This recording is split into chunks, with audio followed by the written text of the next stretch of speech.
नमस्कार, देख रहे हैं झकास भारत और मैं रविकांत। अभी हमारे साथ हैं डॉक्टर मनोज जी, जो प्रदेश प्रवक्ता हैं। उनसे कुछ सवाल रहेगा। भाजपा से हैं और अभी जिस प्रकार से बिहार की राजनीति चल रही है, भाजपा पर कई गंभीर आरोप लग रहे हैं, विधायकों की खरीद फरोख्त से लेकर के, और इस पर सीबीआई ईडी का दबाव बना करके नेताओं को डरा करके अपने पाले में ला रहे हैं विधायकों को। देखिए, ये सरासर झूठा इल्ज़ाम मैं बोलूँगा, क्योंकि सभी जो जीत कर आते हैं हमारे माननीय विधायक या सांसद, वो सभी अपनी जनता के प्रति जिम्मेवार होते हैं। और जब उन्हें लगता है कि उनकी पार्टी जो है वो जनता की उम्मीदों पे खरी नहीं उतरने वाली है, तभी वो ऐसा डिसीजन लेते हैं। पैसे और धन बल के दबाव में ये सब डिसीजन नहीं लिया जाता। और हमारी पार्टी इस तरह के कार्यों में विश्वास नहीं रखती। हमारी पार्टी जो है कार्यकर्ता बेस्ड पार्टी है, और हम 2 सीट पे भी थे कभी, और आज 400 के पार का भी लक्ष्य है हमारा। तो इतनी छोटी बातों पे हम ध्यान नहीं देते, अपने कार्यों पे ध्यान देते। और हमारे जो पार्टी के नीति और उद्देश्य हैं, उससे जो लोग जुड़ना चाहते हैं, हमारा शीर्ष नेतृत्व उस पर डिसीजन लेता है और उनको पार्टी के अंदर ज्वाइन कराता है। मनोज झा बोल रहे हैं कोई नीति और उद्देश्य नहीं है, करोड़ों करोड़ का इसमें मतलब कि पहुंचाने का एकदम आरोप लगा रहे हैं विधायकों। देखिए, ये तो उनका एक बोलिएगा कि फ्रस्ट्रेशन है। एक समय तो वो कहते थे कि मेरे विधायक हिल नहीं सकते हैं। अभी जो फ्लोर टेस्ट होने वाला था, तो खेला होगा, ये किसका स्लोगन था? भारतीय जनता पार्टी का नहीं था। ये स्लोगन आरजेडी का था और उनके नेता तेजस्वी यादव का था। तो खेला कैसे होता है? खेला दबाव और पैसे से ही होता है। सम्राट चौधरी बोल रहे हैं खेला होगा तो हम झुनझुना दे दिए। वही बात है कि वो खेला करना चाहते थे, तो हमारे अध्यक्ष ने उनको खिलौना दे दिया। मजाक बना के रख दिए आप लोग तेजस्वी यादव। हम लोग मजाक नहीं बना रहे, वो खुद का मजाक खुद ही बन रहे। अब जैसा सवाल करेंगे वैसा ही जवाब उनको मिलेगा। उनको अपनी जनता, हमारी बिहार प्रदेश की जनता के प्रति उनको थोड़ा गंभीर होना चाहिए, और जो हमारी जनता के जो मुद्दे हैं उसको लेके चलना चाहिए, और हमारे प्रदेश के विकास के प्रति उनको गंभीर होना चाहिए, जिससे कि हमारा जो बिहार प्रदेश है वो आगे बढ़ सके। तेजस्वी यादव अभी रैली निकाल रहे हैं, अपार जन समर्थन मिल रहा है उनको। पटना में 3 तारीख को करने जा रहे हैं। उनका कहना है कि इससे भाजपा का सीधे तौर पे हमला है कि लोकसभा में इस रैली के जरिए पूरी तरह से डैमेज देगी। देखिए, भीड़ जुटाने की कला में तो वो माहिर है, और भीड़ पहले भी जुटाते रहे हैं, लेकिन आज उनका एक भी एमपी नहीं है, एक भी सांसद नहीं है। तो उनको और कुछ ट्राई करना चाहिए। भीड़ जुटाने से बेहतर है कि वो एक नीति उद्देश्य के साथ में जनता के बीच में जाएं, जनता का विश्वास हासिल करें, तभी वोट मिल सकता है। अगर भीड़ जुटाने से ही केवल वोट मिल जाता तो सारी पार्टियां उसी पे काम करती। हमारी पार्टी बूथ स्तर तक काम करती है, तब जीत का हम लोग स्वाद चखते हैं और जनता हम लोग को वहाँ तक पहुँचाती है। एक जगह भीड़ जुटाने से कुछ होने जाने को नहीं है, उनको जनता के बीच जाना पड़ेगा। हर हर जिले में भीड़ लग रहा है तेजस्वी का, आप अगर देखिएगा विजुअल और हम ये सब। गांव-गांव की बात कर रहे हैं, हम बूथ-बूथ की बात कर रहे हैं। तो वैसे में जिसका भी संगठन मजबूत होगा, जिसके साथ जनता जुड़ी होगी, वही जीतेगा।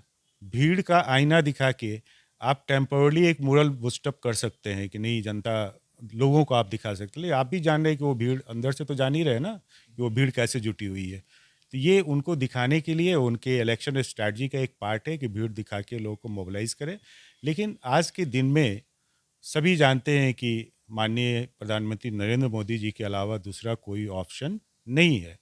एनडीए में सीट बंटवारे को लेकर कहा जा रहा है, नीतीश कुमार के आने के बाद छोटी छोटी पार्टियां असहज है। नीतीश कुमार और जदयू में भी सीट बंटवारे में अभी तक फाइनल नहीं हुआ है, इसको कैसे देखते नहीं, ये सारी चीज़ें देखिए सॉल्व हो जाएंगी। आप देखे होंगे कि केंद्र में भी जब एनडीए की सरकार बनी थी, तो भाजपा की सीटें मेजॉरिटी से ऊपर थी।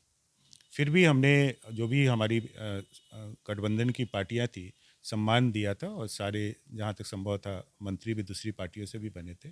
तो भाजपा जो है गठबंधन धर्म में विश्वास रखती है और धैर्य से काम करती है। हमारे माननीय नेता जो भी है, नीतीश कुमार जी, सम्राट चौधरी जी, इसके अलावा केंद्रीय नेता जो हमारे हैं, सब मिलजुल के बैठ के ज़रूर इस पे डिसीजन लेंगे और मुझे लगता है कि सारा डिसीजन हो गया होगा।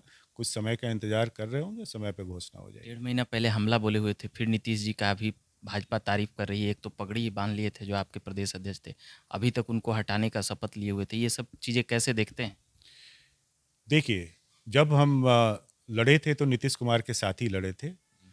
बीच में जो अलायंस ब्रेक हुआ था, सत्ता से समझौता कर लिए। सत्ता से समझौता हम कभी नहीं करते। हम बिहार के प्रदेश के उन्नति के लिए समझौता करते हैं। अभी अगर कुछ दिन और भी अगर हम लोग छोड़ देते आरजेडी के साथ में, तो बिहार को वैसे गर्त तक पहुंचा देते वो कि वहाँ से निकालना भी मुश्किल हो जाता।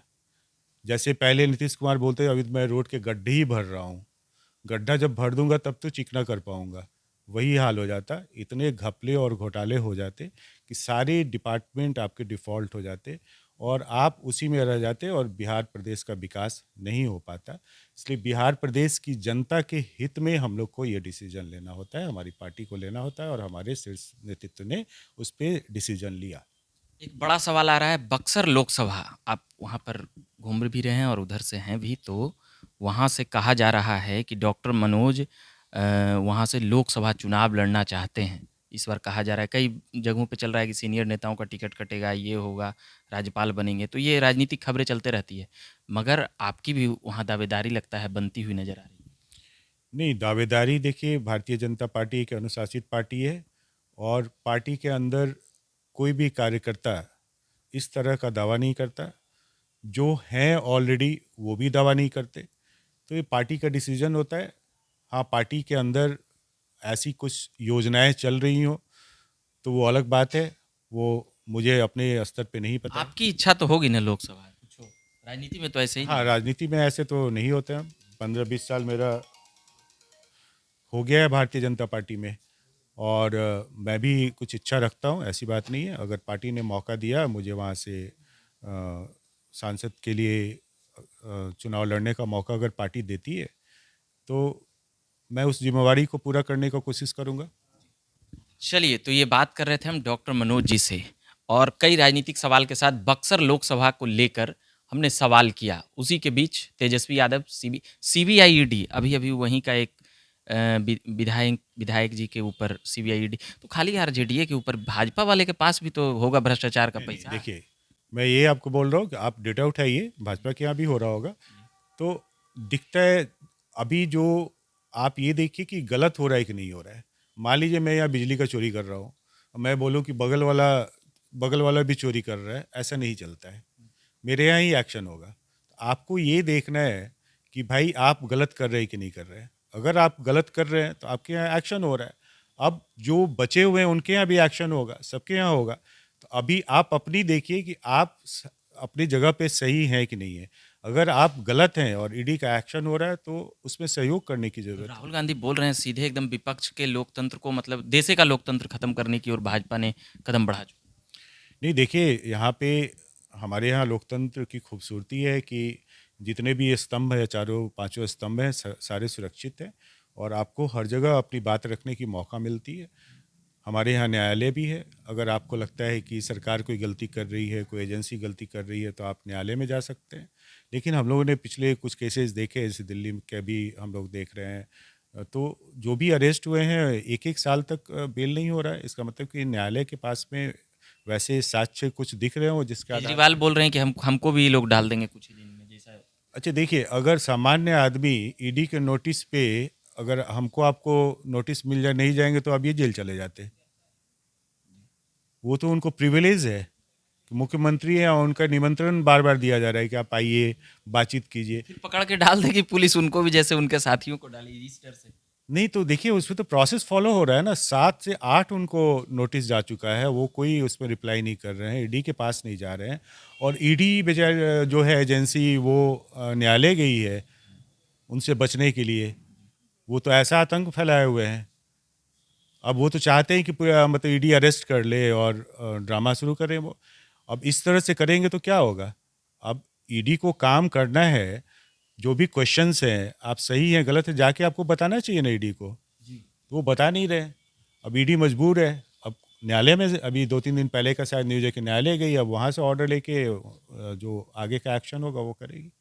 चलिए, तो कई राजनीतिक बातें हैं और हम लगातार करते रहेंगे। फिलहाल अभी डॉक्टर मनोज जी से बात कर रहे थे, जो लगभग 2 दशकों से बीजेपी से जुड़े हुए हैं और चिकित्सा प्रकोष्ठ के प्रदेश अध्यक्ष भी रहे और अभी वर्तमान में प्रवक्ता हैं।